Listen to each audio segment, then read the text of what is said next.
of AdMet 2022. He is an eminent scientist working in the field of pressure and vacuum metrology and editor-in-chief of MAPAN, journal published by Metrology Society of India and Springer. I invite Mr. Sanjay Yadav, Dr. Sanjay Yadav, over the mic.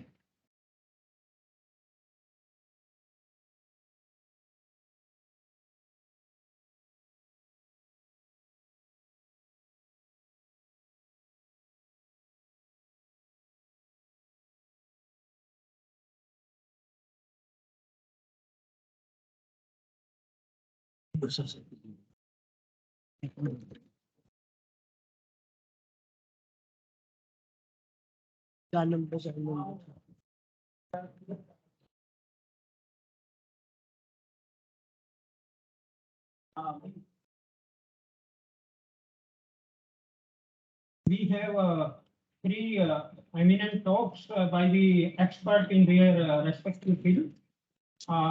Four. And I have been asked by the organizers to request the respective speakers to be within your time frame, because international speakers we have given definite time, so that could be managed timely. So without any further delay, now I will request Mr.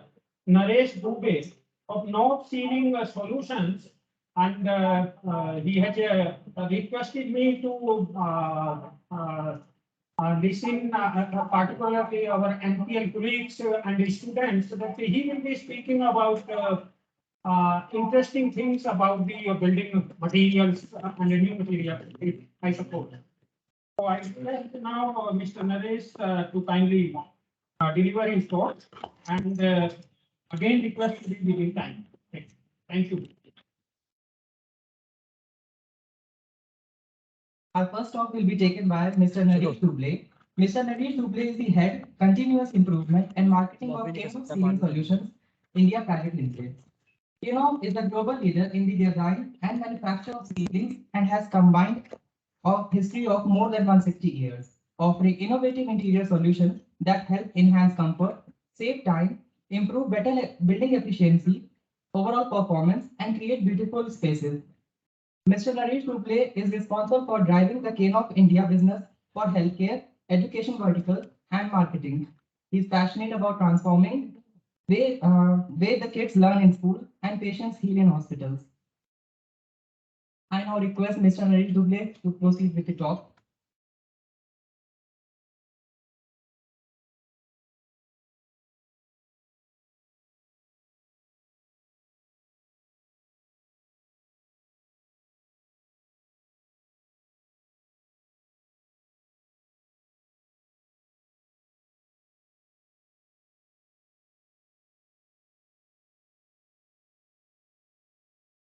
Thank you so much. Thank you so much for the gift of your time and attention.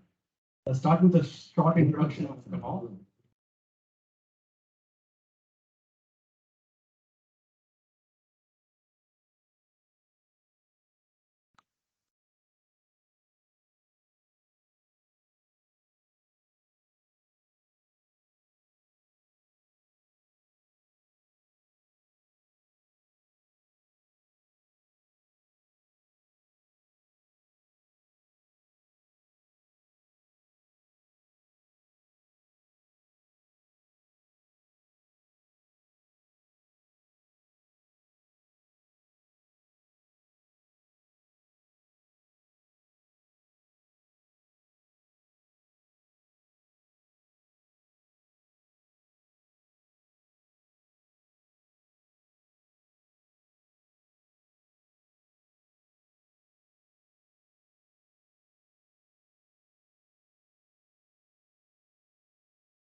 We have a detailed presentation in the evening about the law.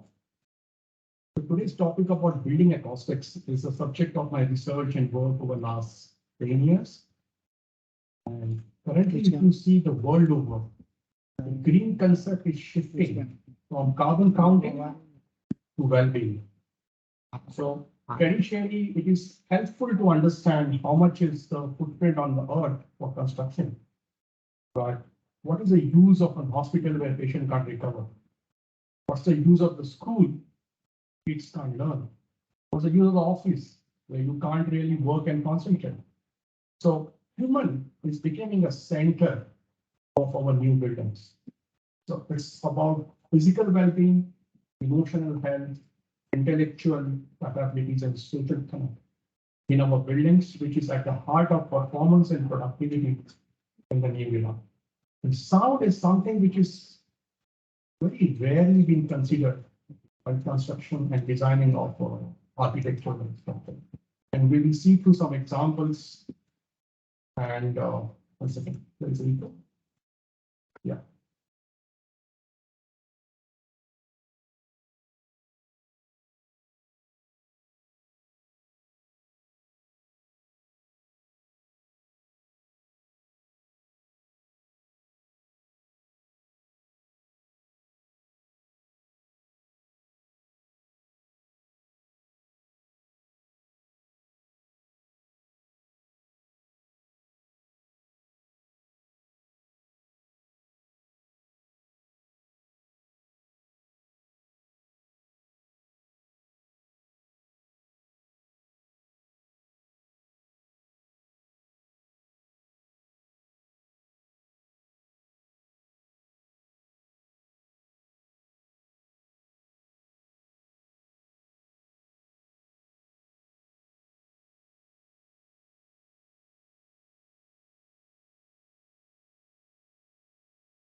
Emotions psychologically by music. It's a type of music that makes anybody happy or sad. Similarly, cognitive, it is very difficult for a person to speak and listen at the same time. So as a human, one can hear only 1.6%. So you require a certain degree of concentration when it comes to listening. And that's a very important faculty. We can close our eyes, but we can't close our ears, right? So sound keeps on affecting us psychologically, physically, cognitively, behaviorally. And there are studies which are done, like if you work in a noisy environment, you tend to forget, tend to drop things, and your concentration levels are affected.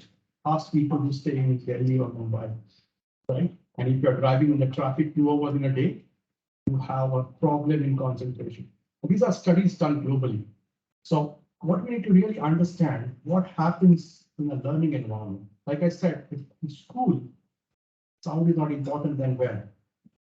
As a country, we should seriously think about giving the permission for a campus or a school where the sound norms in national building codes are not adhered to. What is the point in having norms and not adhering? Right? It's as good as not having.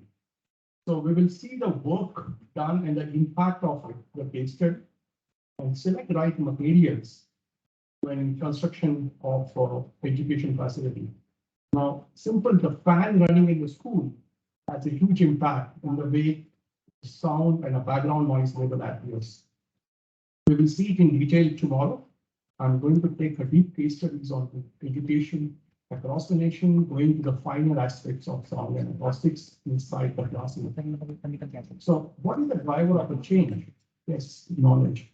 We all need to know more, to develop more understanding. What really makes a difference is awareness. Focus and concentration in that 15 minutes on the real case study, what I'm going to share, will be at the heart of performance and awareness. More awareness, we all tend to have more choices coming to us. With choices, to change and innovation is the natural outcome. So we need to focus and get more awareness, reflect on your own experience and learning what I'm saying. And then the change and innovation is what we are driving at in the next 20 minutes. So this is the agenda. There is a need, we all understand. How to really address what are the strategies and what is the solution approach we can use. Now, building and people are interrelated, like I said in my opening lines. You see all these types of building. What is common there? One thing is common is people. All buildings are for people, right? But the LEED standard focus very much onto the energy consumptions, and footprint, carbon footprint. Now, these factors are very, very important for human being. For having sustainable Earth, we require to be really conscious of it. I'm not undermining that thing, but what is important is to focus on the mission of the building. So what we are trying to look at different kind of architectural spaces which, require a different kind of designing. So the well standard is progressive standards. The sound will become very, very important to understand how it affects people, their productivity and performance in our buildings. So I was very lucky to be part of the last National Building Code Committee, where we have done research across India. And this standard was revised to 0.6 seconds in the working building and 0.5 seconds where the disabled kids are learning. It's a very good standard as compared to the previous norms which we have. But let's see how we can really achieve them. Now, along with Joost Engineering, we did studies using world-class instrument for 20 plus institutes, which is higher education, coaching classes, K-12, across the education segments. And this was the result of that. I'm happy to share with you, because none of these institutes has qualified for a national building code norm. You know why? But none of them were designed for it, right? So it's all red. So simple intervention of NRC 0.7 or 0.6 kind of a ceiling on one surface could take most of the rooms into the norm. But couple of rooms like third row, which is centimeter 588 meter cube volume classroom for 100 students, it did not come to national building code, so requires some wall treatment. If you say Signal School, which is a platinum rated school, means a lot of glass was used for daylight and glass reflect sound. So we require more treatment on the walls, maybe to get qualified. But important learning out here is not only reduction in the reverberation time, but dramatic reduction in the background noise. Now, normally what we notice in the class is the background noise at the heart of problem when it comes to the classroom. The background noise is the effect of high reverberant building, which is leading to it, and more of it I'll cover scientifically tomorrow. So we cannot afford to have Joost Engineering high tools and precision equipment, but each one of us have a mobile phone in our hands. So it's a request for all of you to have a basic app on your mobile phone for background noise as well as reverberation time. And both of these apps are very easy to use. Even though your instrument is not calibrated, you will have the same error, or you can understand the relative difference in the background noise and the reverberation time in various spaces we occupy. So this will be very important going forward. Just to study some of the material front, the incoming sound and the reflected sound and the property of the material is what we are understanding here. So if the reflected sound is 30% in a German, in a normal layman language, we say NRC of the product is 0.7. So if it is a metal ceiling, then sound going back will be 65% and getting absorbed maybe 5%. If you use a product where you have a 10% reflection, means it is 90% NRC product, right? And absorption is 70%. What is the amount of sound going back? Any idea? Simple maths. 20%, correct? So this is a basic, very top level sound. But when we talk about NRC, we talk about average of 4 frequencies. And material behave very differently for different frequencies out here. Depend upon what is the porosity, thickness, and density of the material. This is like a physics on a fourth standard, but it has the biggest implication when we select material in our building interiors or building acoustics. Now, this is the principle on which the material is defined. And so simple is, let's say, if the porosity goes up, will sound absorption will increase or decrease? The sound blocking will increase or decrease? Yeah, correct. So sound absorption will increase and blocking will reduce if the porosity increases. If the density increases, absorption decrease and blocking increase. What will happen if thickness goes up?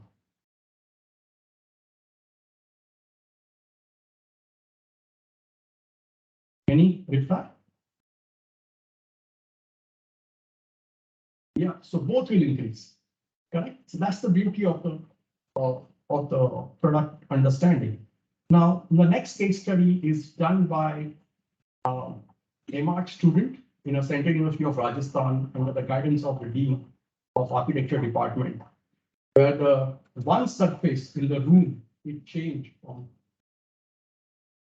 How many people are here from CPWD right now? Because CPWD has executed the job with the calcium silicate material, which has the same norms on the paper or the catalog. But let's see the acoustical performance. This is the live case study done a few days back. See the reverberation.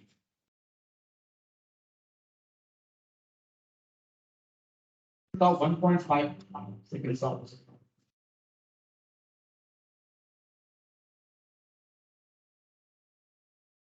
Students are changing the tiles.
So that is the testimony. It's very simple. Yeah, NPL has a great lab and we can check material properties at a greater length.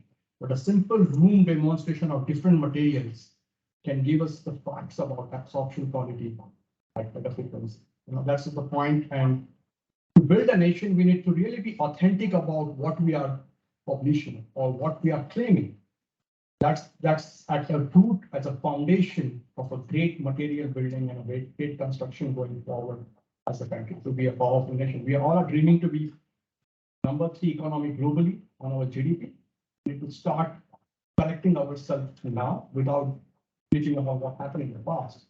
And being authentic and integrity is the first step on really appealing at this forum for all the authorities to really take a cognizance of what properties and what material getting into our buildings realistic. So looking at our school software, 1 out of 4 words spoken in the classrooms are missed. Mother keeps on telling kid, go and sit in the first 2 rows. Those are golden seats. If you sit in a back bench, you'll be a backbencher for life. So understanding, sending of information is important. We require good teacher, good books. Nothing can compromise for that. But receiving information is as important as sending information for communication to happen. And that's where we are lacking in our school system and education system. We have a great education system, don't get me wrong. But what can be improved in our system is the quality of structural acoustical affair in our schools, classrooms, higher education, coaching classes, everywhere.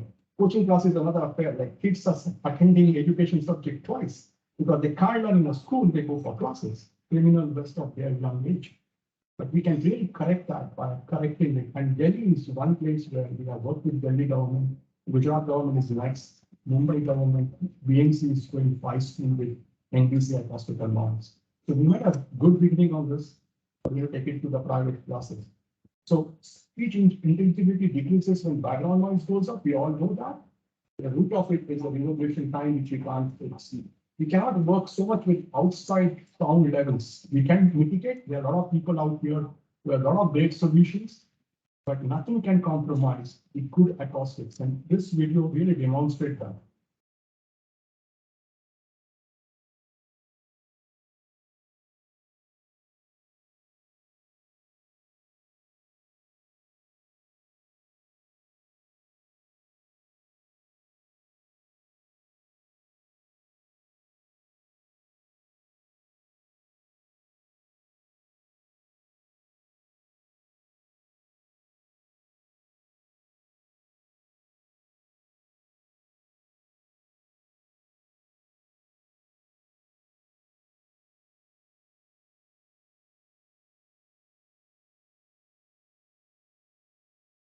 So what we require is implementation of NBC norm of 0.6 seconds for our classroom.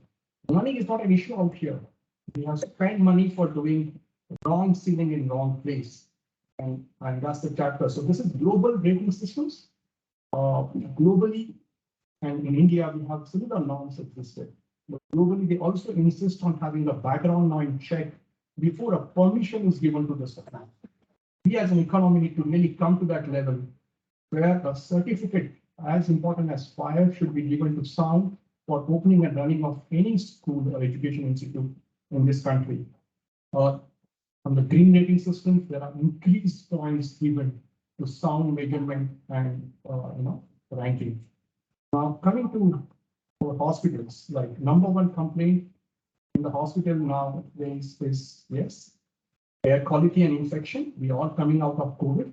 But noise is the #1 complaint out there, which is uncontrolled, which is giving noise, stress level going up.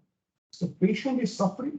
He can't sleep. Maybe he's on medication, but the staff and the doctor who was running the facilities are under constant pressure, and they are prone to make error. That is something which you can easily avoid by mindfully selecting materials and system when it comes to education facilities. So we have range of product and we'll talk about it. This is the sound level which you do.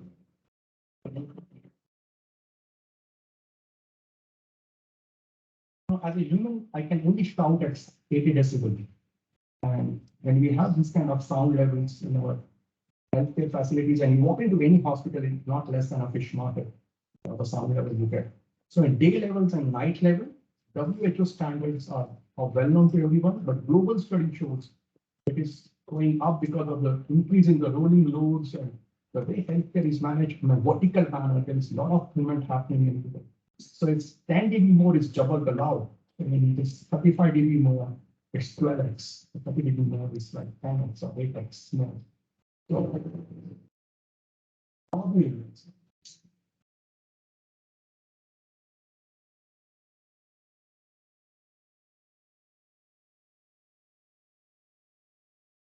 and this is scenario in most of the quality hospitals in our city, because the lobby is built like a hotel lobby with all hard surfaces, with good glass, and we really cannot spend more than a couple of hours. Yeah, I'm done on this now. So we will talk about properties of noise and sound maybe tomorrow's session, and I'm opening it for some question answer if you have.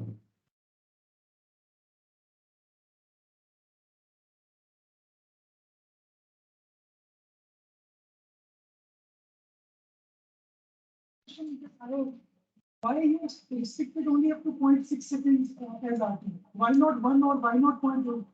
How the number 0.6 has come? This is based on any study or any theoretical formulation? Yeah, very good question. So European norm for classroom is 0.4 seconds, American is 0.6, India is 0.6, China is 0.6, Europe is 0.6. 0.5 is very important factor because when sound is reverberated up to half seconds, our ears do not have faculty to see a difference between first and a second sound. So that can work at nanoseconds because you can also see that fruit is poisonous or eatable. We don't have that faculty. So when it is 1 second or 2 seconds, if I say, hi, how are you? Fast enough, when I say you, hi is in the air. So sound or communication is not in the speaking, but in the gap. That's like a philosophical word, like really so. If I say book, there is a high reverberant room, it will sound like book. Even if student have a, something written in front of him, he can't understand what teacher is saying. So voice clarity is enhanced when you work in a low reverberant room. I think it's practically very difficult to realize 0.6. No, as I showed you in the case study, maybe you missed out that time. We had done a 20-odd classroom just by treating one surface, and I'll cover more depth of it tomorrow. It's easily achievable. And in India, we have open door, open window. So for us, we just need to be aware about it. And we can do it without much cost. We need to be aware about something. There is one more thing.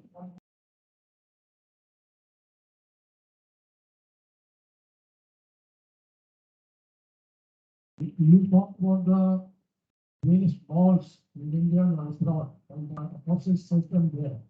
But now the latest malls are coming up all over India, in the key cities and metropolitan. The noise is not, there's too much noise in the malls. So what are the solutions you propose for the malls? Yeah, so malls, if you see more of glass being used all around, plus you have an atrium which is at the center place, which is how the echo is transmitted. Like, you have a sound on the ground floor also can be heard on third floor. So design and architect really getting aware about designing for sound, like we design for air, design for light, right? Design for eyes, we don't design for ears. The whole experience of shopping is a cost of it. And the moment you are aware that customers are leaving faster because they are feeling fatigue, not because of walking, because of over bombardment of sound, but the experience of shopping is not at place, I guess the norm will change. But yes, putting a norm is first place. Identifying the materials is the second stage at a design level. They are taking the NOC from the concerned authorities. So the latest norm in the national building code is very well defined with that. But you correctly said the implementation is the difficult part to implement. So the latest laws also really accept NCI to get so many laws are coming up and why is not a mind good? How the if I take those laws and what the architectural stage itself, the system should be properly done so that the noise is reduced to the extent possible as per the limits set by the NBC. Yeah, and school could be the first one where we should make it compulsory for getting the permission, is my appeal. Without sound norms, background noise and reverberation time at the time of designing. So background noise you can't help. Tomorrow you have a highway going next to the school, background noise will go up. There is a way to mitigate that also. But reverberation time is in the hands of a builder or a construction authorities or school owners. He can certainly manage reverberation time. And as you saw in the case study, when you manage reverberation time, background noise is also taken care of to an extent. Now, you talked about the school. Excuse me, sir, we can have discussion later. Okay, thank you. Because for so much long discussion we can have in tea times or lunch time. Our foreign partner is also meeting. Let me thank Mr. Dubey for his scintillating talk and most informative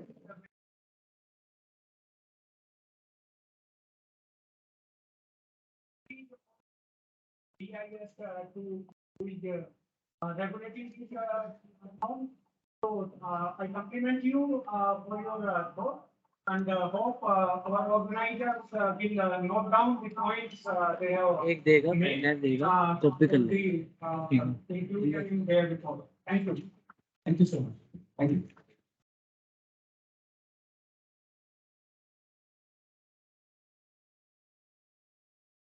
Thank you, sir, for your words. I would request Dr. Sanjay Yadav to felicitate our first speaker with a memento.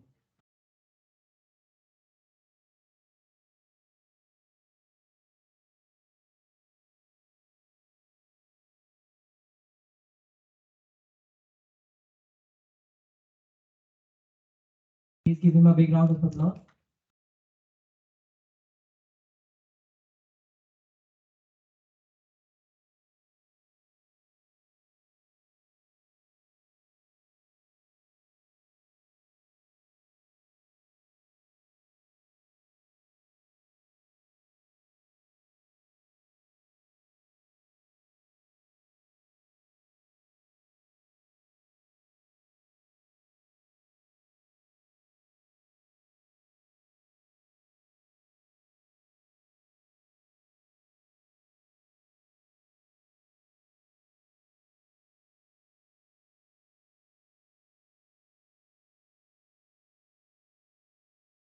Are you there? Actually, Sir, can you hear me? So just a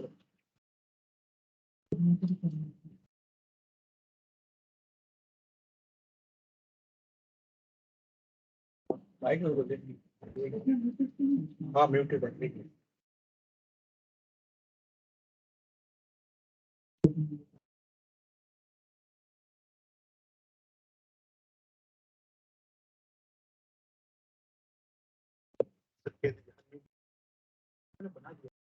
ठीक है ठीक मैंने नहीं कर रहा वो कर रहे हैं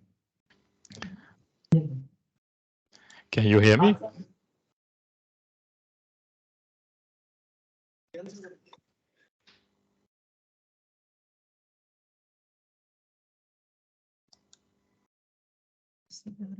स्पीकर को ना फोटो नहीं ठीक तरह से आ रही स्पीकर की लाइट नहीं पड़ रही स्पीकर की वो देख नहीं पा रहे लोग ठीक तरह से जहाँ पर बोल रहे हैं वहाँ पर और वो कैमरा फोकस ठीक नहीं है उसमें कैमरे का our second talk will be taken by Dr. Han Vertigal. Dr. Han Vertigal, MSc, and Jan Hawk MSc, both graduated from the Eindhoven University of Technology in Netherlands in 1987. Han Vertigal is specialized in software development and Jan have in electronics development. After 14 years of gaining experience with large employers, they started company Acoustics Engineering together with a building physics and a mechanical engineer to develop acoustical measurement tools. Since 2001, Acoustic Engineering has partnered with Brule and Jet, where B&K markets are and sells products developed by Acoustic Engineering. The talk will be taken further by Dr. Han Vertigal.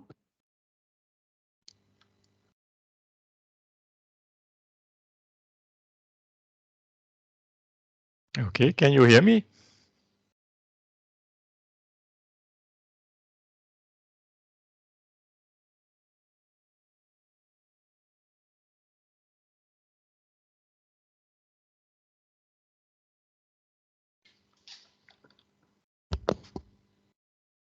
Hello, can you hear me?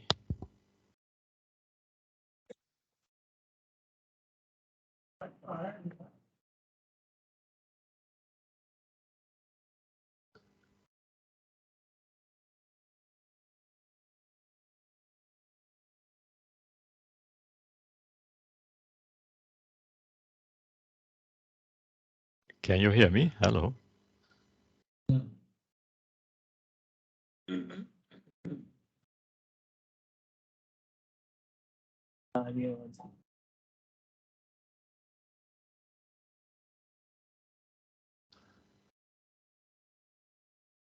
Still who here?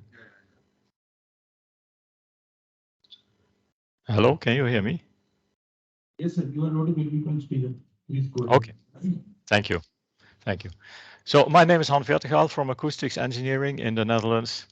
And we have been a long-time partner of Brüel & where we develop products for Brüel & and they market and sell them.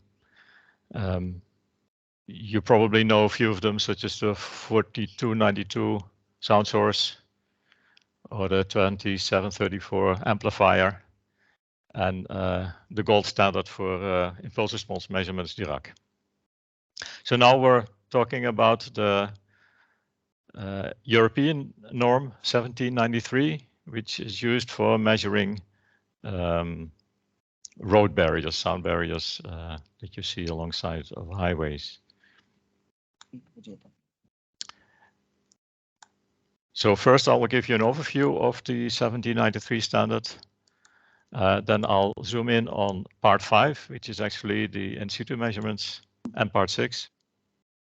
And finally, I'll talk something about the system we have in place to actually measure those according to those norms. So the overview. The standard 1793 deals with road traffic noise reducing devices, and it has several methods to measure the performance of these devices. In part 1 and part 2 actually are measurements within a reverberation room. So they measure the sound absorption and the sound insulation. And we will not deal with that in this talk. Part 3 is mainly informative. It defines a standard noise, traffic noise spectrum, which is used in the other parts of the standard to come to comparable numbers, so to speak. Part 4 is an in situ measurement of diffraction of the sound over the sound barrier. Part 5 is the in situ measurement of reflection properties or absorption properties of the sound barrier. And part 6 deals with the insulation. These latter two parts are just 5 and 6 are using a 3x3 microphone array, and that is part of the Zircon system.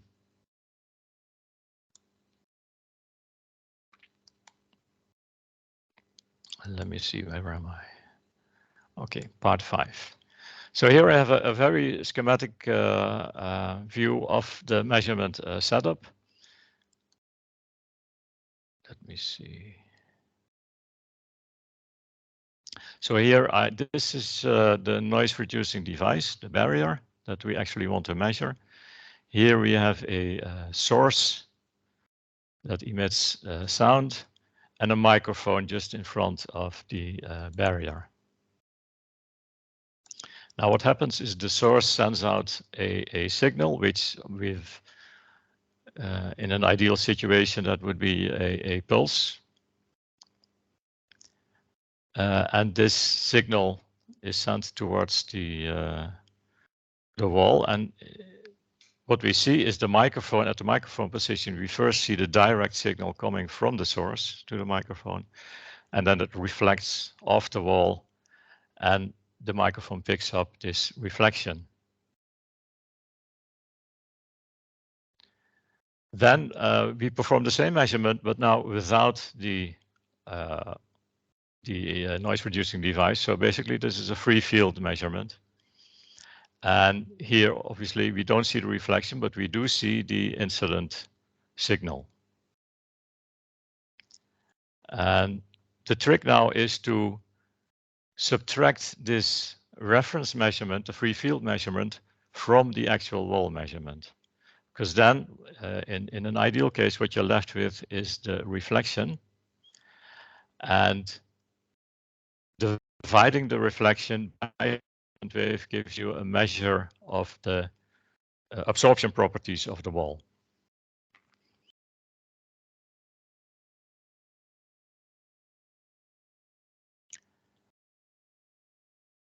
Now, in practice, there are, of course, this is an ideal case.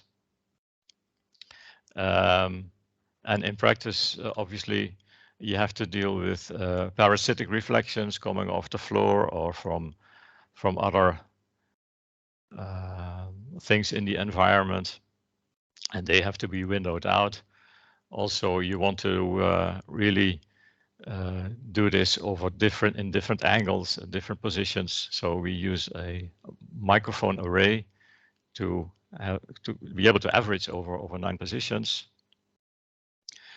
There is probably going to be a small change in signal strength between your between the incident measurement in the normal setup and in the free field setup, because you have to reorient your source and your microphones, and that always causes some slight difference in the measurement results. And of course, well, you have to be very careful about subtracting these signals because they have to be aligned very carefully. So, and the standard describes that you have to do that on a subsample level. But we have software for that, so that's really not a problem.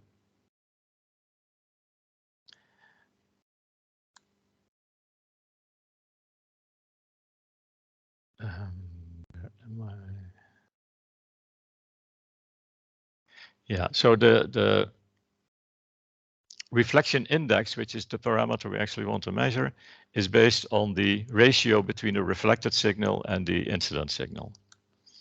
It is evaluated in third octave frequency bands from 100 Hz to 5 kHz, and that actually translates to a minimum area of the sound barrier of 4 by 4 meters. We have to remove parasitic reflections, and for that we use the Adrienne temporal window. We have to correct for geometrical spreading because not all signals follow the same path. If you go from the source to the microphone array, you will have different travel paths depending on the angle, and the reflected signal will have a different angle. So you have to correct for all those differences. And then once you've done that, you can average over the 9 microphones. So this is more how it looks in practice. You see a very noisy impulse with a kind of a very reverberant tail, so to speak. In the lower trace, the incident signal, this is actually the impulse response of the loudspeaker. So that impulse response itself is some 3 milliseconds long. And in the upper trace here, you can see the reflected signal, which is rather small, of course. And you see here some residual of the subtraction, because in the original measurement, there was the incident wave was here too, and this has been subtracted.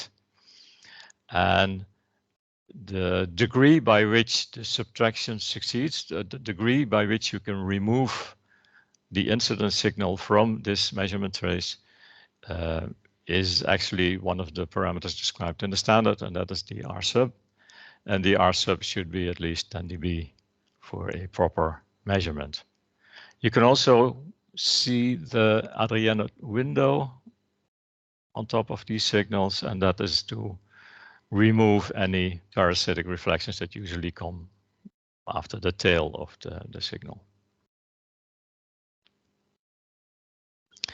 There's one correction. Yeah, there's another correction that we have to perform, and that is the source directivity, because of course the source it is not an omnidirectional source, but it is directed to the NRD, and it doesn't radiate the same signal level at all in all directions.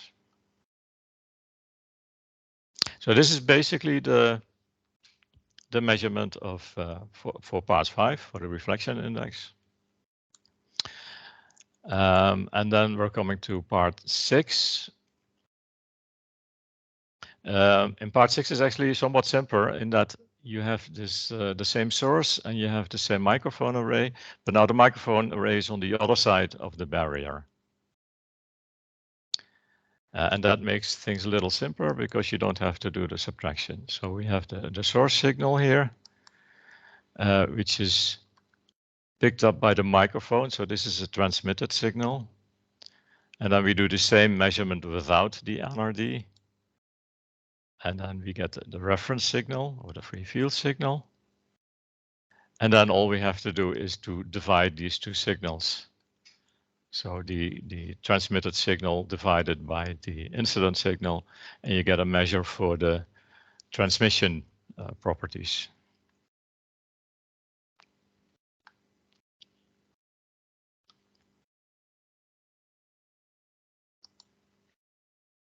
Let me say part 4 is actually basically it's the same setup, but your microphone is positioned a little higher, and we're looking at the sound that passes over the top of the barrier. So it's a slight variation on part 6 actually, and it uses only a single microphone in the current standard, but it is still supported by our Dirac software. And actually, from our experience, part 4 is not used as much as part 5 and part 6.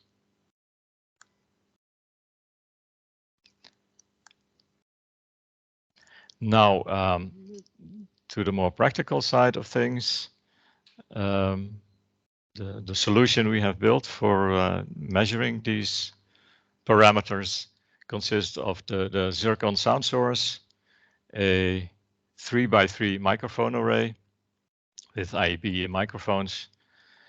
Both are connected to our control unit, which consists of an amplifier, power amplifier for the sound source, and a multi-channel sound device, which can take in the 9 signals from the microphones. And all that again is connected to a Windows PC running our Dirac software. So you only have a few cables to connect, which is rather simple, of course. And it is all fairly lightweight. Both the PC and the control unit can be powered from a battery. Typically, we use a 500 watt-hour battery for 8 hours of operation. So that makes it easy to use in the field. So this is a typical setup with your Zircon on a tripod and the microphone array on a tripod in front of the noise-reducing device. And actually, the setup of the equipment is probably the most difficult part of measuring these parameters, because obviously the distances are prescribed. You have to be rather accurate, and the plane of the array has to be parallel to the plane of the noise-reducing device, at least for a standard device such as displayed here. And especially if you're on rough terrain, this can be rather difficult. And but we have all the tripods have bevels and bubble levels, and we can adjust individual feet, etc. So it's and the manual that we deliver with that has a step-by-step procedure how to set up this equipment. And also the software supports that in terms of its measurements. So you can use the software to check the distance of the microphones, especially the corner microphones, to the wall. And in that way, you can see if it's parallel to the wall and at a correct distance. But this is the most critical step actually in your measurements. Now the signals that we use in the previous slides, we displayed a impulse, and of course an ideal impulse, which is the Dirac function, is something that is only exists in theory, but this would be, that would be the ideal signal because it doesn't require any processing. We can approximate an impulse, of course, by shotgun or balloon or whatever. But the problem with these is that they are not very reproducible. So you would have to average very many of those approximated impulses to get to a reliable result. But again, there's no processing necessary, so it would be, well, you wouldn't need a computer almost.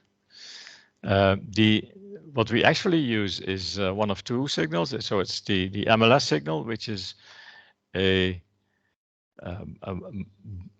maximum length sequence, a binary noise signal. And you can actually see that as a very large train of small impulses. And through a mathematical process of deconvolution, we can translate that again to a single impulse. We get the average result over all those little impulses. And that is actually the result of those calculations, is what you saw a few slides back as that real impulse response. An alternative to the MLS is the sweep signal, which also can be seen as a sum of weighted impulses at different times. And also using the same deconvolution process, we can again reduce that to an impulse or an impulse response. These are actually the two signals that are most often used with the EN 1793 standard. And obviously those are generated by Dirac. So we have the impulsive signal, which is not very reproducible. So this is not often used, but it is intuitive how this works. The MLS signal has very good reproducibility, and it just sounds like regular white noise. So it's easy on the ears. The disadvantage of the MLS signal is that it is sensitive to changes in the environment. So if, for instance, if the temperature changes, it actually changes the speed of sound, and that has its impact on the deconvolution process. So you'll see distortions in the result. So that may be a small disadvantage of the MLS signal, but otherwise it works perfectly fine. Exponential sweep is less sensitive to this variance, to system variance, but it sounds very unpleasant, especially if it's quite loud. So that is another disadvantage of the exponential sweep. And well, there's no clear winner, I would say, between MLS and exponential sweep, although I would say exponential sweep is used more often, probably. Those are the stimulus signals, and what we get as a result is an impulse response. And it is very important, of course, if you perform a measurement, to know how good your results are. And for that, we have introduced a measure called the impulse to noise ratio, which in a single number gives you the quality of the impulse response. It's actually a representation of the decay range. So from the highest level, or this level here, to the averaged noise floor. And Dirac measures from an impulse response all kinds of acoustical parameters. I think we calculate some 80 or 90 acoustical parameters, from reverberation time to spaciousness and all kinds of speech intelligibility. And of course, the parameters in the current standard that we're talking about. And basically for all parameters, the aim is that we should have at least 20 dB impulse to noise ratio to get accurate results. Normal measurements in a concert hall will give you 50 dB impulse to noise ratio. So it's not really that difficult to reach the correct impulse to noise ratio.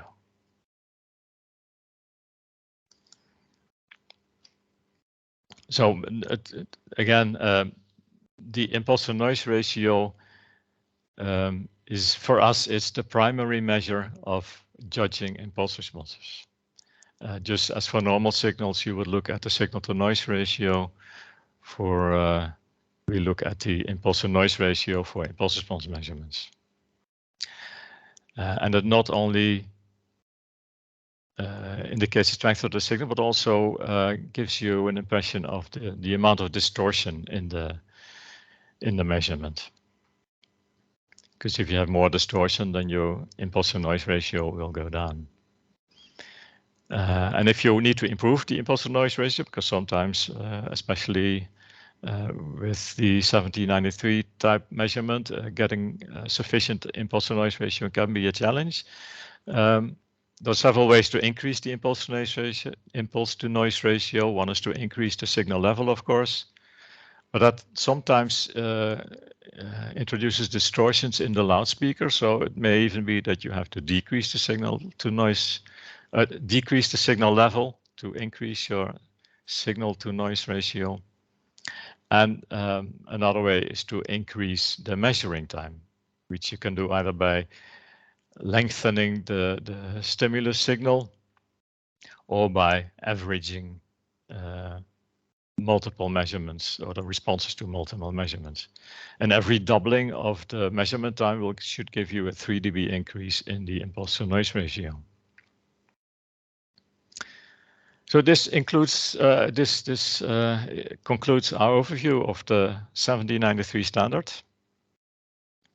And if you need more information, you're always welcome to contact us.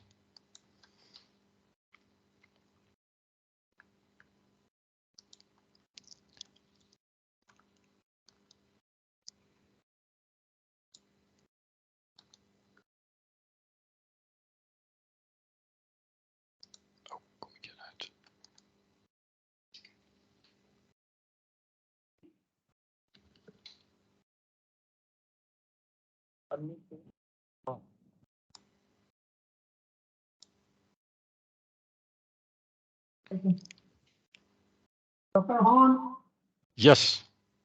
you can. So thank you very much for your talk. Since we are a bit late, so I will request my colleague, if there is any question, you can write to Dr. Horn, and he will be happy to reply. And Yes. I can take at least one question if anybody have. Yes, sure. Yeah, please.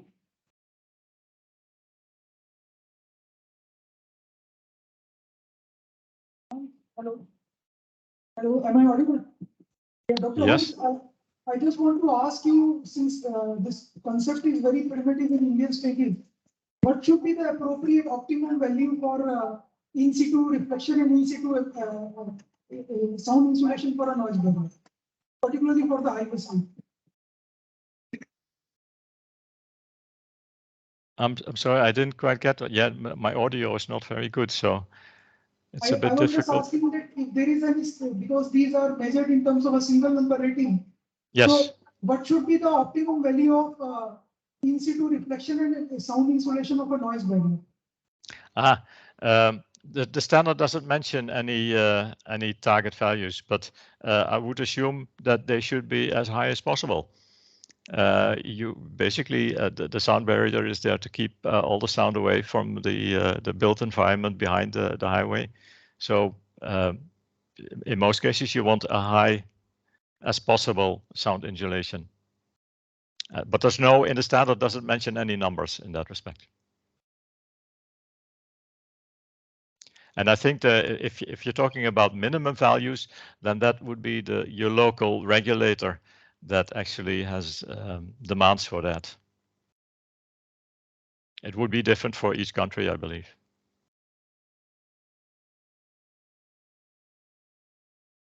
From my side, actually this INR value, if it is, you said 50 is not acceptable. If, my question is likely if 49 or 45 continue to remain for a longer period, so which one is a more dangerous, beyond 50 or sustainable sound of more than 45 for longer period?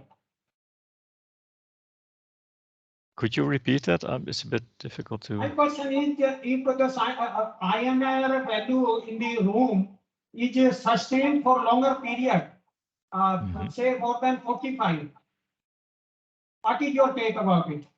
Is it more dangerous than sometimes crossing over 50?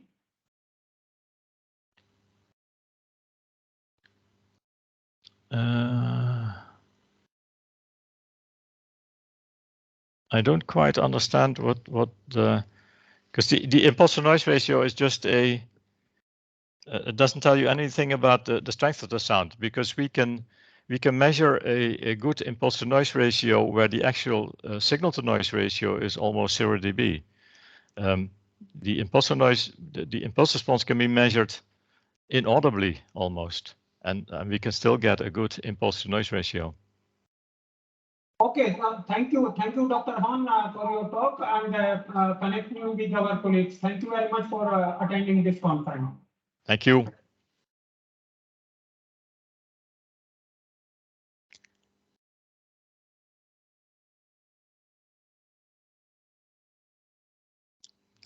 Dus ik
Our next talk will be taken by Dr. S.R. Shukla.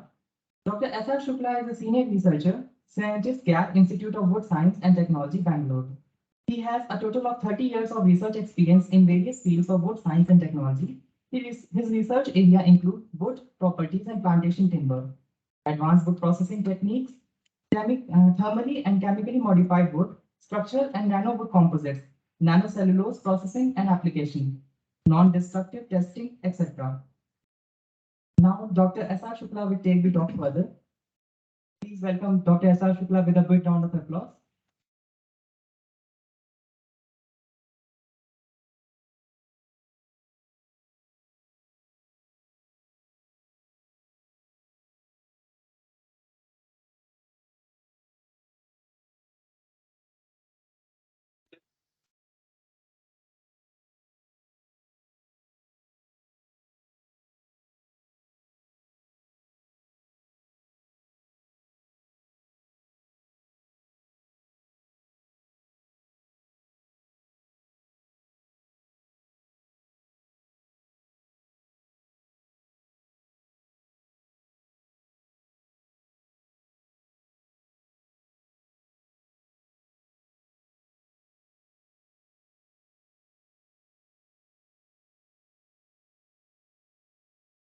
Good afternoon to everybody.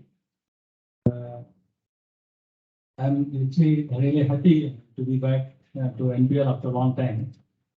And I thank the organizer and especially Dr.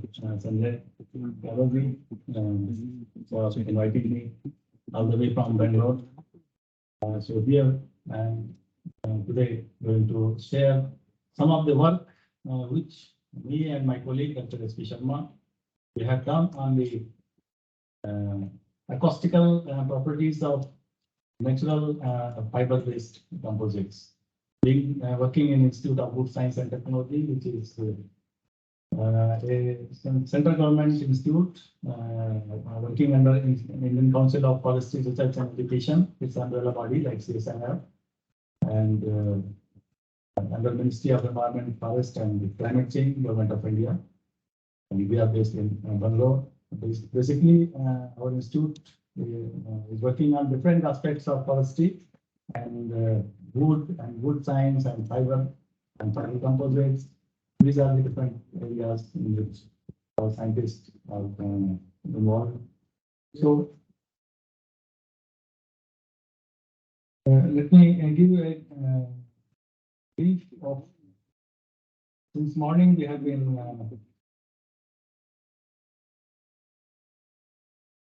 we have listened that there is a sound pollution all over the world, and unfortunately, two of our Indian big cities, metro cities, are have been listed in this 10 most sound polluted cities in the world. One is the Delhi, of course, and second is the Mumbai. And many cities are maybe on the border. Very soon they may also get included. So there is a lot of concern about sound pollution and how we can control the sound pollution. One way is that we should reduce the sound. That may happen because of regulations and so many factors, policies, standards. And second is that we have to use something what is called the sound absorbing materials, which can also help in reducing the sound. So you can see there is a scale here, and this particular picture, which I have taken from your leaflet only. So there are many sources of sound pollution, and as we go up, we can say down, and the decibel scale, this sound level is increasing, and after a certain level, it has been talked in the since morning that after a certain level the sound becomes terrible, and it also start affecting the health of the human beings. So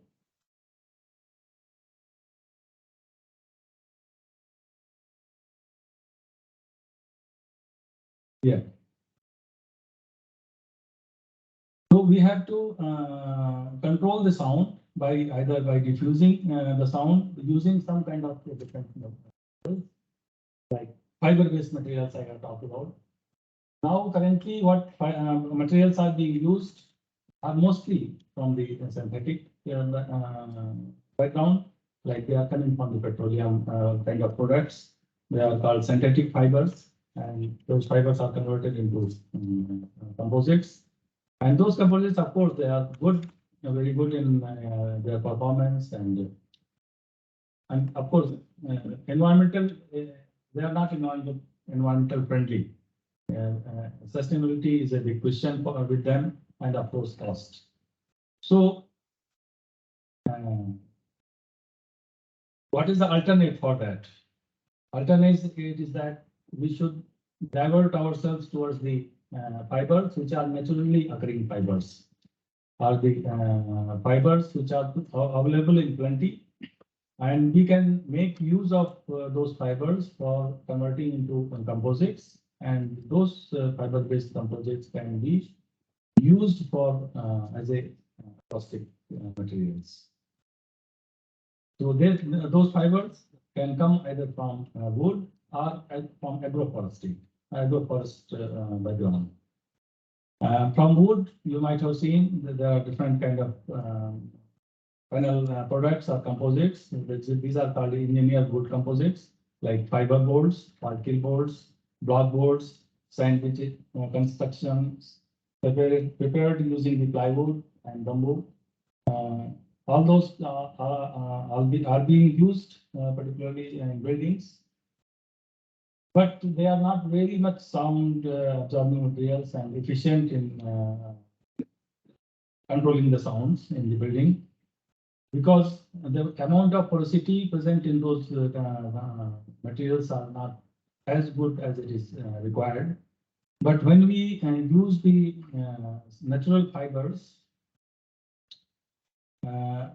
other than wood, like coir, jute, or can say coconut, so many different kind of fiber, bagasse. These are the fibers which are available, and those can be used to convert into the.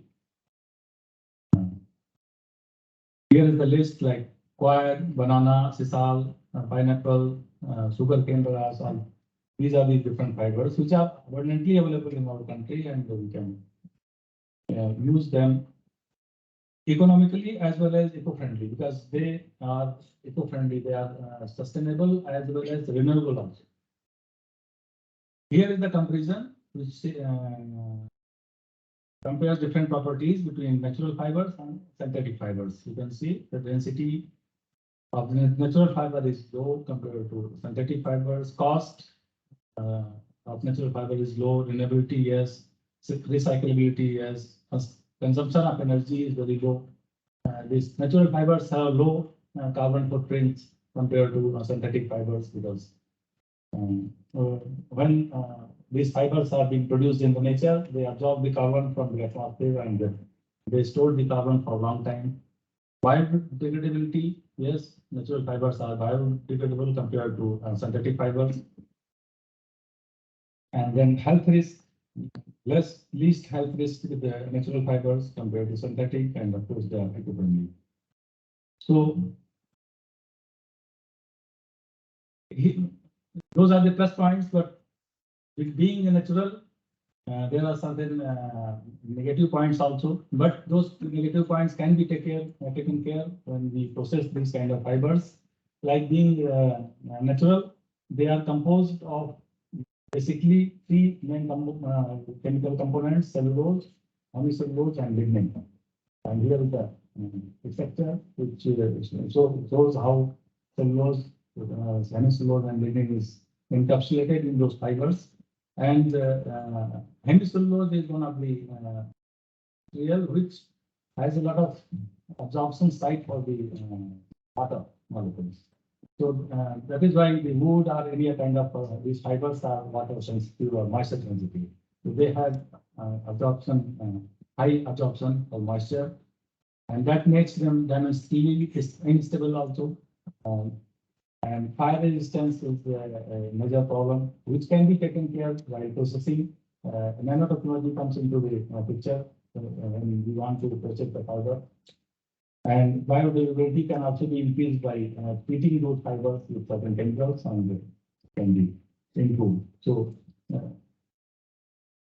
but in our country, not much attention has been paid on using these natural fibers as sound absorbing material. Of course, they have been used for other applications. So, for this purpose, we have taken 5 different types of fibers, like bagasse fiber, banana, bamboo, coir, and cord. We have 5 different fibers we have used for making the composites, and then we have measured the sound absorbing properties of those fibers. And this is the kind of experimental setup which was used for binding the fibers. We need a kind of adhesive, so we have used the commercial adhesive, which is being used in composite industry or private industry, that is called the media formaldehyde. But of course, other kind of adhesive can also be used. Where formaldehyde is less, because formaldehyde nowadays is a major concern, particularly for the plywood industry. We want zero emission plywood, and similarly zero emission composites. Where there is no formaldehyde emission, or emission is less than 0.5 ppm. That is what is called the standard phase. So these are the different fibers which were used for making the boards. And we have produced the boards in 3 different density ranges, what is called the low density, medium density, and high density. That can be produced. The range is given there. Low density is 280 to 300 kg per meter cube. Medium density is 320 to 350. And high density is 400 to 450 kg per meter cube. And then using the using the impedance tube method, we have measured the sound properties. This is the hot press which is used for making the composites. And these are the composites of different fibers of the different densities. And then based on the density, you can calculate the porosity. As our previous speaker told that density and porosities are connected with each other. And this is the image analysis system which is being used for measuring the fiber properties. So fiber length and fiber diameter. This is the what's called the impedance tube method, which was designed in-house with the help of IIT Kharagpur, and we have used this for measuring the sound absorption coefficient. These are the samples which we have used for at different sizes and for different frequency ranges. This is little mathematics here for measuring the sound. And one of the instruments, dynamic mechanical analyzer, was used for measuring the damping coefficient, because when sound passes through the material, it gets damped. And this is the damping coefficient and delta. So here are some of the results which we try to summarize. Like you can see the fiber density. With the fiber density, again, there is a fiber density, and because the fiber consists of fiber walls, and that wall is very dense. You can see here 5 different fibers, they have the density more than 1000 kg per meter cube. But when we convert those fibers into the composite, the board density gets reduced, and because a lot of porosity comes into it, and the amount of porosity variation was between 50 to 79. It's a board are quite porous, and these are the fibers of different one which we can see under this image analysis system, and we have measured the fiber diameter and fiber length. These different types of fibers. And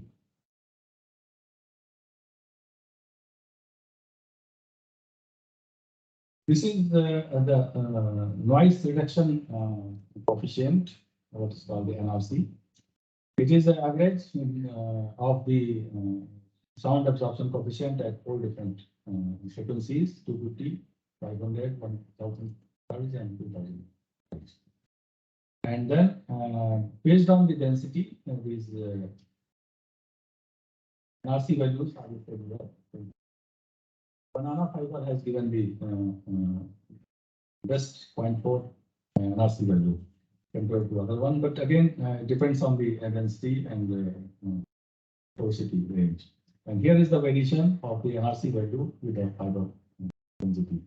So as we can see, as the density is increasing, the NRC value is going down. So more the porosity, higher the NRC value in that terms you can understand.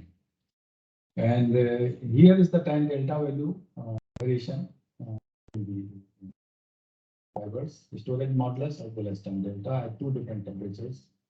We have tried to find so. And here again, the banana fibers have given the good tan delta 0.9. You can see banana fiber board having porosity of around 79%, has shown the damping coefficient of 0.09. And the higher porosity materials have higher damping.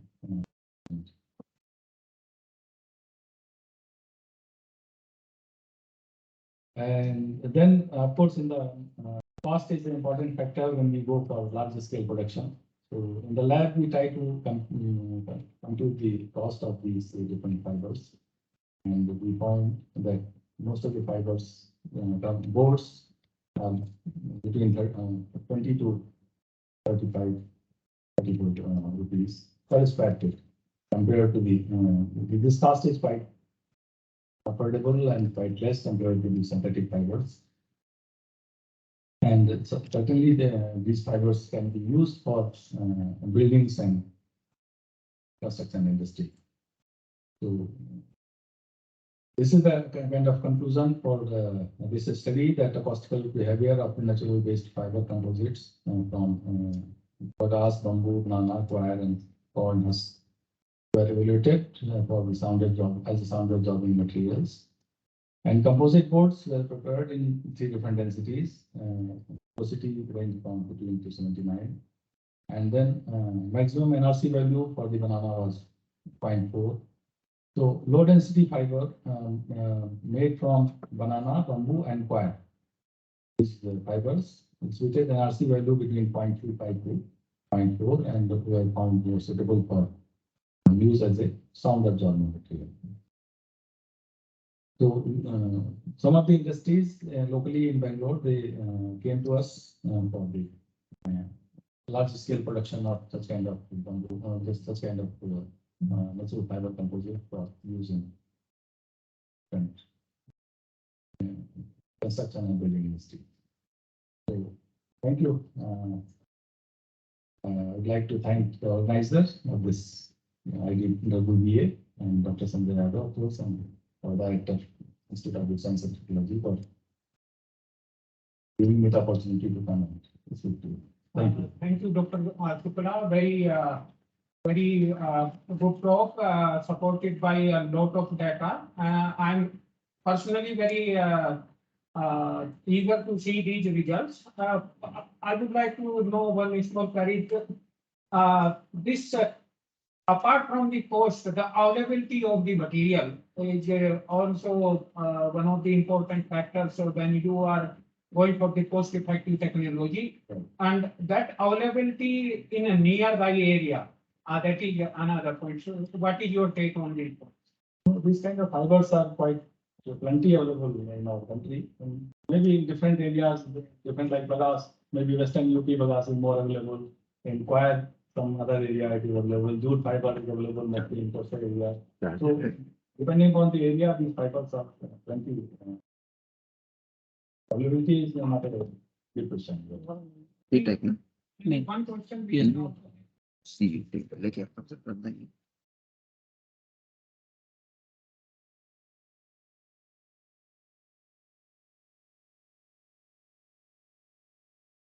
Yeah.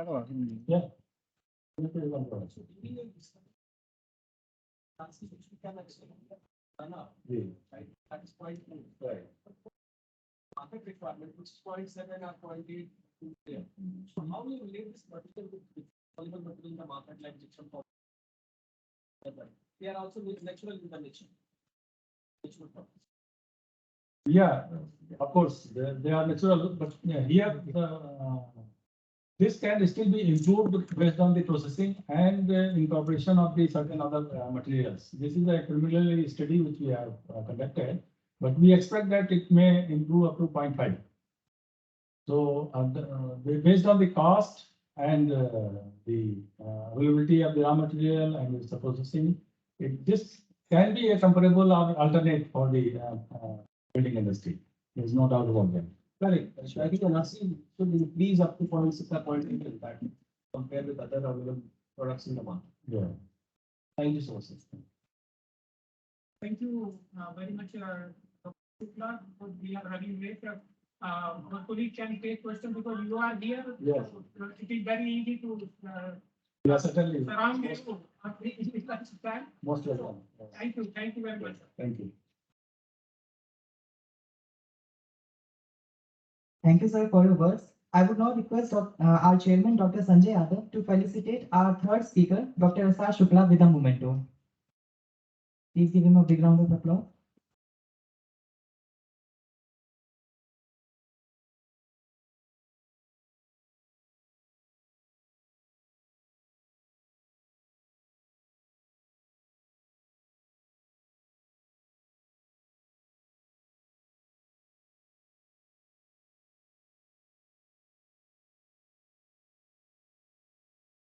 Our fourth speaker for today's session is Professor Martin Hornitz.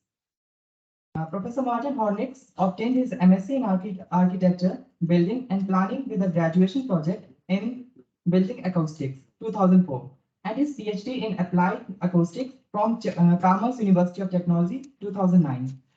Hornitz received a Marie Curie IF grant to conduct postdoctoral research at KU Leuven, worked as a part-time senior researcher at Commerce, and returned to Eindhoven University of Technology in 2012 as an assistant professor. And since 2019, he is full-time professor at the Department of Built Environment. Hornitz received Hornets received another individual grant, Marie Curie Career Integration Grant, in 2012 at TUE. He leads the Building Acoustics research group and coordinates the coherent course series Science of Sound and Music since 2013. The talk will be taken further by Dr. Hornets.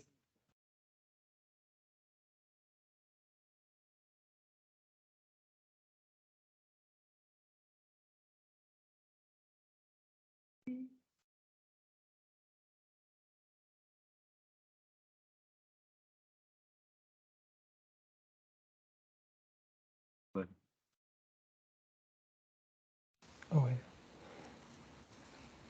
Thank you for this kind introduction. Can you all hear me now?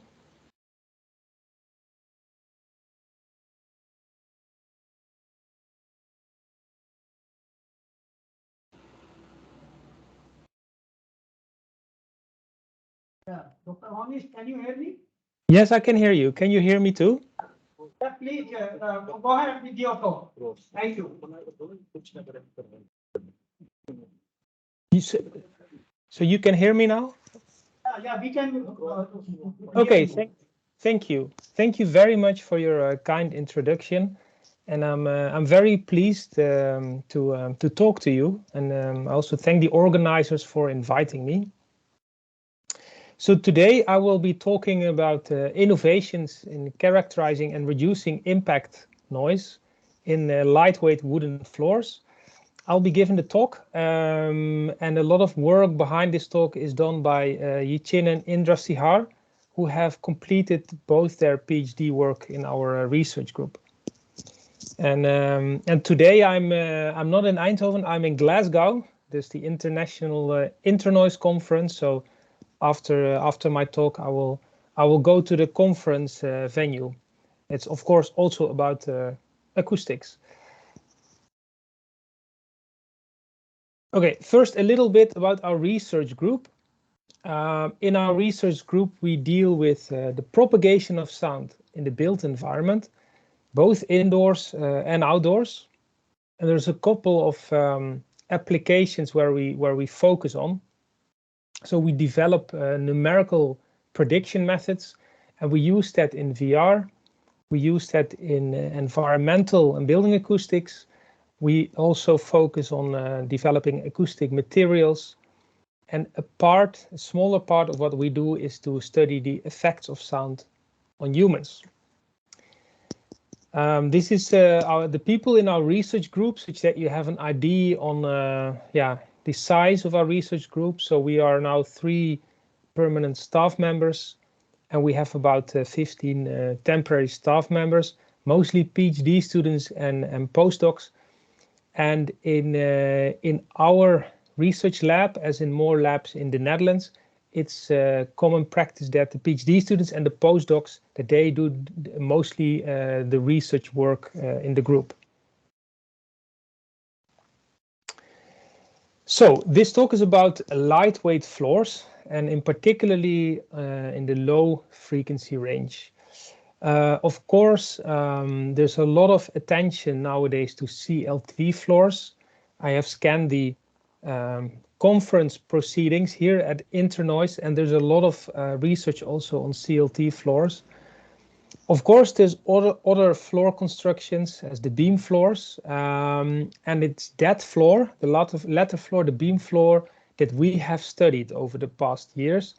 But our work could also be extended to CLT floors, so it's not necessarily restricted to those beam floors.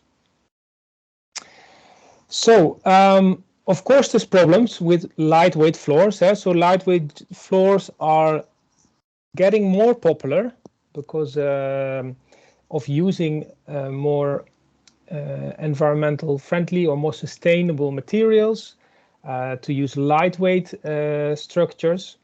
But these lightweight floors have problems at low frequencies with impact sounds, but also at high frequencies.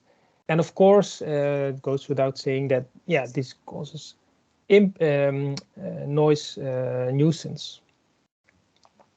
Well, the problem with regards to these floors with impact sound I can show on this picture. It's a picture taken from Sipari from years ago.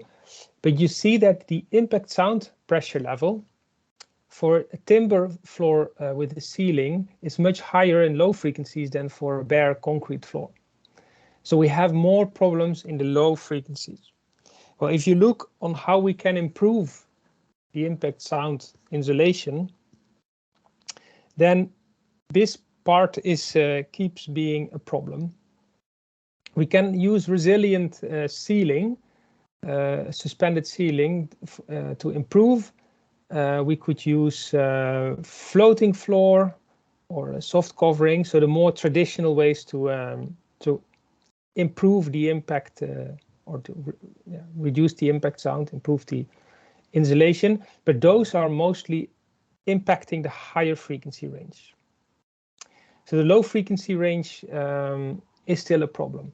Well, at the same time, since low frequencies are a problem, we need to be able to predict the vibration in the floors. We need to be able to predict the radiated sound from those floors at low frequencies.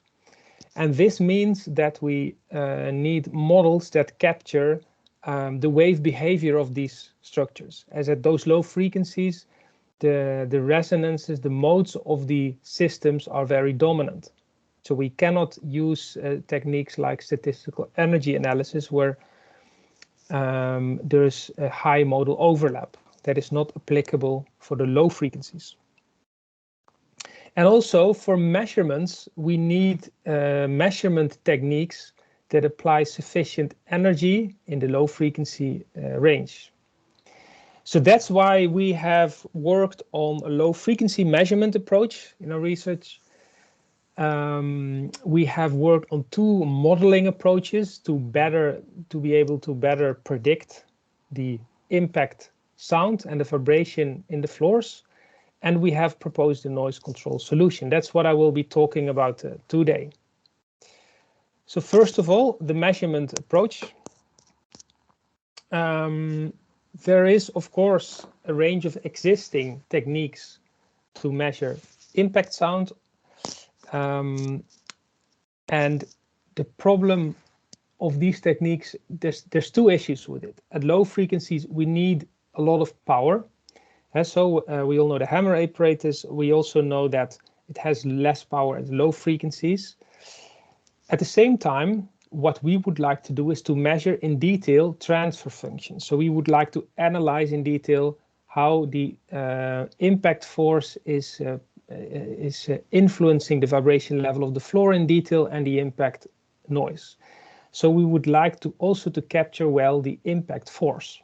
So if we would, for example, use the rubber ball, which has more power in the low frequencies, it's a methodology where we would not directly measure the transfer function because it's a more standardized method, but it's not a method that gives us the exact input force. So what we have done is that we have developed together with Level Acoustics and Vibration here in Eindhoven. We measured an impact force, or we developed an impact force plate. So you see it here, it's a triangular plate, two plates to be correct. And in between those plates, which are very stiff, produced from aluminum, there are three force transducers. So with this plate, we can excite any force on the floor. So here you see a heel drop. So it's primarily developed to measure heel drops on the floor. So with that, we are able to measure transfer functions from with a force that excites more energy in the low frequencies. But we're also we can also measure realistic forces on the realistic excitations on the floor. This device works at low frequencies. So above a certain frequency, it's less applicable because it's a large device.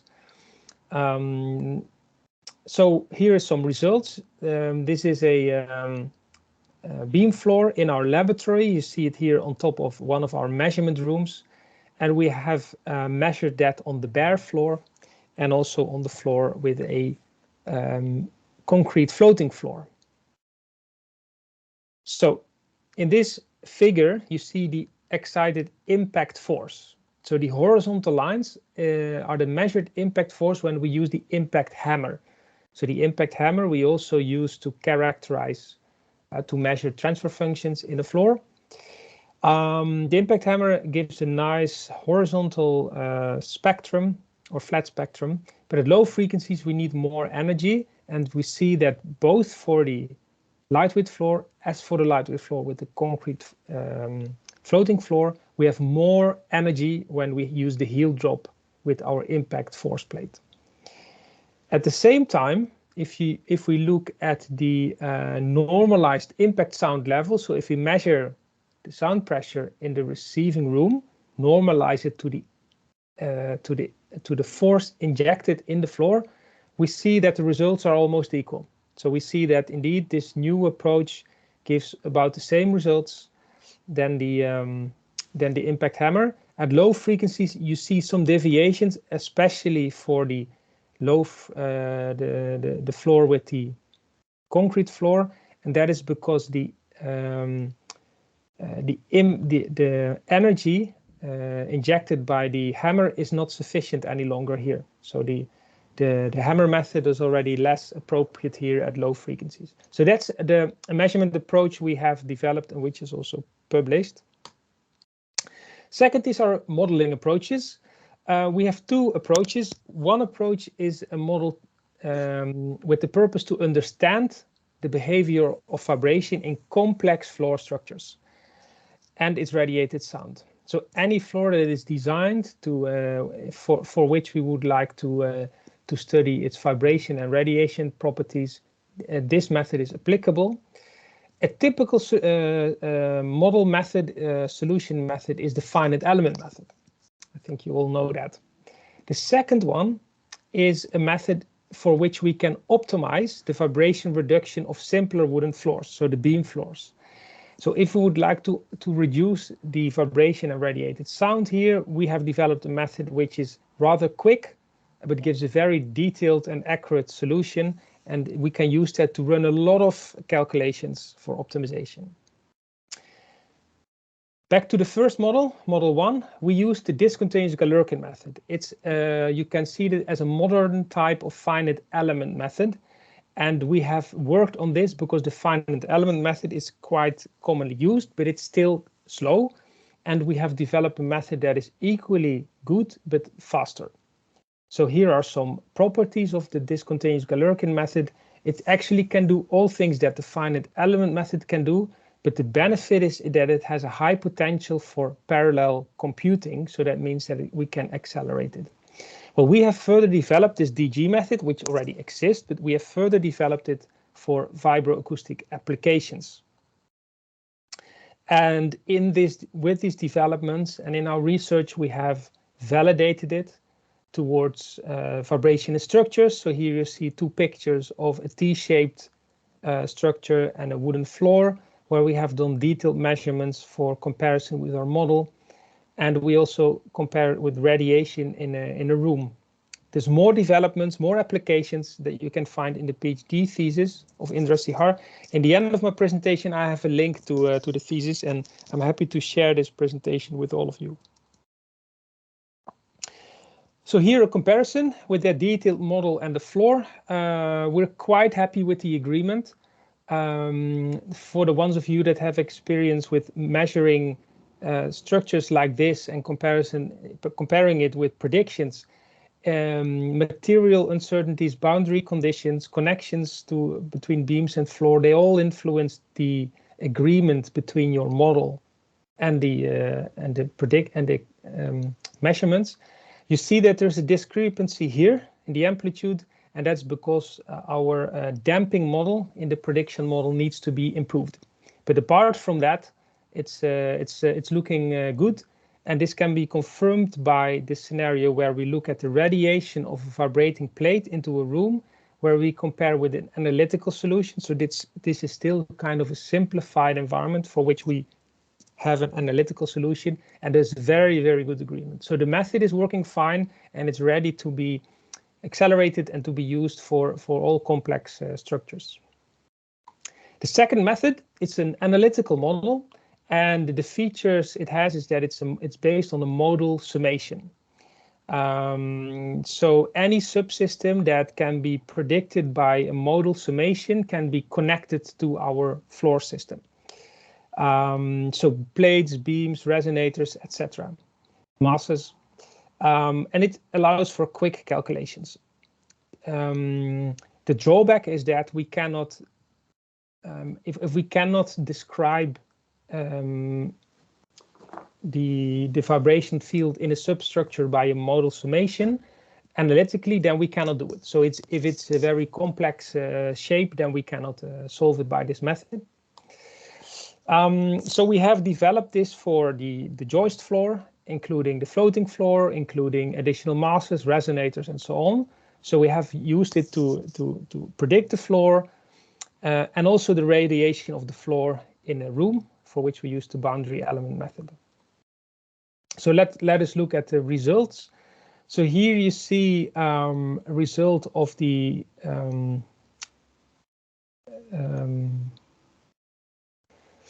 vibration on the floor. So in red you see the experimental result, and in black the prediction. It's a quite good result. Again, given the uncertainty in measurements, material properties, boundary conditions, we are quite happy. If you look in third octave bands, so this is in detail, if you look at third octave bands, you see overall there's a bit more damping in the experiment, but the agreement is quite well. That's the vibration. If you look to the radiated sound, so the sound in the room radiated from the floor, you also see that in detail we do quite well, and also in third octave band, apart from a region here where we a bit over predict the levels. So this analytical model for this rather simplified floor gives us a good way to predict the floor, and also how we can improve the vibration level. So to improve the vibration level, we explored dynamic vibration absorbers. So it's the mass spring systems, mass and a steel coil connected to the floor. So here you see again the floor that we measured. So what we did is we first measured the floor, we compared it to our analytical model, and once we know that the model works fine, we did optimizations. So this is the first mode of this dynamic vibration absorber. Of course, a vertical spring mode. This system has more modes. So it has a swing mode, it has a rotational mode, but these modes are not contributing to the damping of the vibrations in the floor.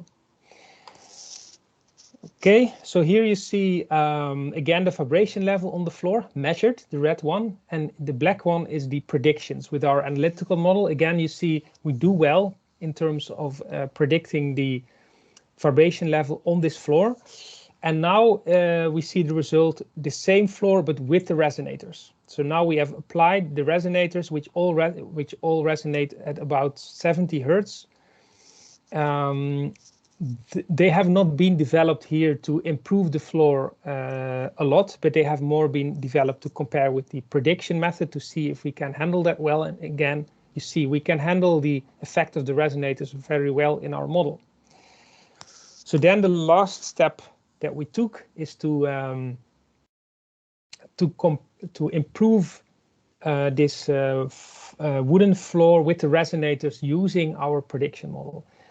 And we do this for the low frequency range. Our approach is that we target to reduce the vibration level of a certain frequency range. So not necessarily a single resonance or single mode in the floor, but we aim to reduce the vibration level in a certain frequency range. And in this case, it's up to 100 Hertz. The floor we have used, a beam floor, has in that range 4 modes. And what we did is we added 4 groups of resonators, and those resonators can have different resonance frequencies. But the resonance frequency is up for optimization. So in our genetic algorithm that we have used to optimize the reduction of the floor vibration, that is a parameter that could be changed. Another thing that could be changed is the location of the resonators. So that is also up to the optimization algorithm. So here you see the result of that. So to the left, you see the floor the small image of the floor, and the black dots are the locations of the resonators. So we added 16 resonators, which is not that much, but they have been optimized in terms of locations, and here's where they have been located. To the right, you see the mode shapes of the floor, and you clearly see that with the resonators, the floor is obviously damped in those modes. If we apply these resonators to floor, and if you think about practice, then of course floors are loaded with furniture, with mass, and that means that we would need to investigate how this like damped floor still acts when there's mass on the top of the floor. So this is an example of that. So here you see again a picture of the top of the floor, and now this square symbol denotes 100 kilogram furniture in this corner. The dots are the excitation positions. So in this square we have excited the floor with point forces.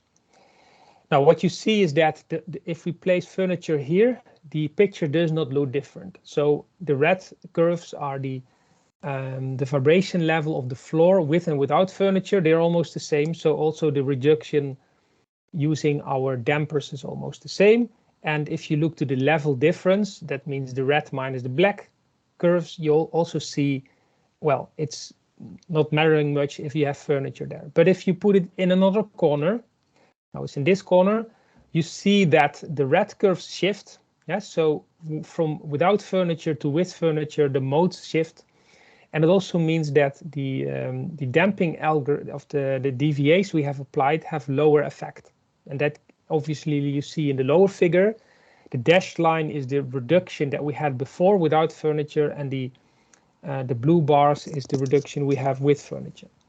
And this is what we are fully aware of. So what we need to do in future work is to optimize, it's the first line, to optimize the DVAs on the floor with any distribution of mass. So basically we should target a floor with these resonators that whatever distribution of mass is on the floor, it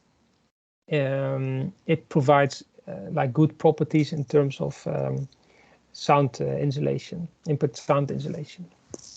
That's one thing on future work. The second thing is, well, these DVAs, it's nice, but how to construct them in real life. So this floor we had here is a scaled floor. It's a 1 to 10 floor, but yeah, in real life, we need to come up with something which is practical, affordable, sustainable. Those three things.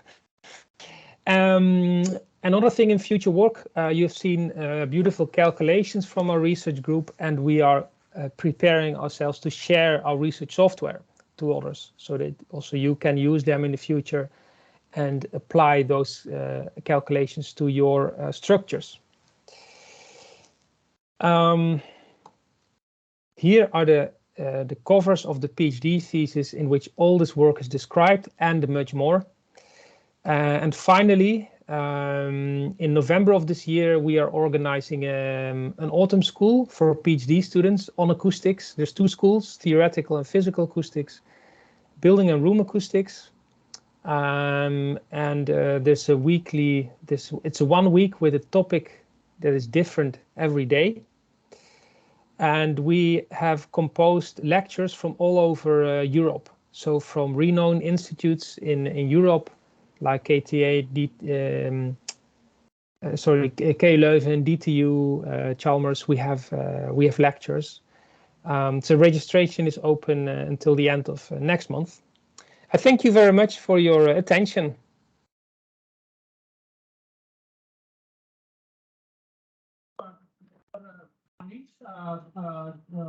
Very good talk about some beautiful modeling you people have done, and then based on this modeling you have developed some software also.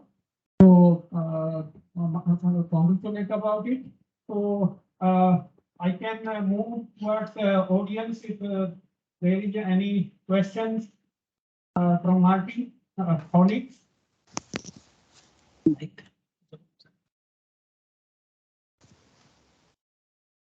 Onyx, no question from audience side. Thank you very much for sharing your experience in this August gathering. Thank you very much. Thank you. You're more than welcome, and have a good meeting there. Bye bye.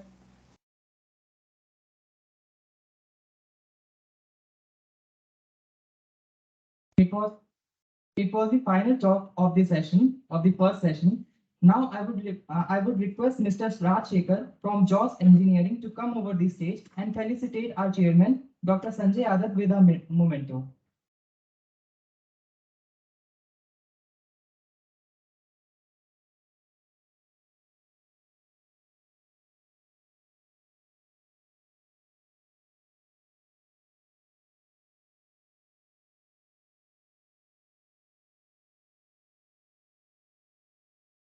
Please give him a big round of applause.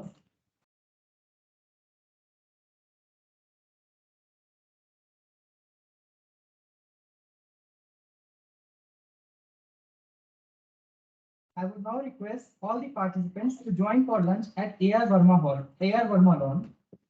You will again join for the next session at 2:15 p.m. and all the online participants are also requested to join at 2:15 p.m. Thank you.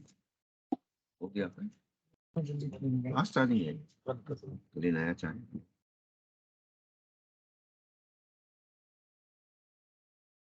कितना हुआ recording stop कर दो।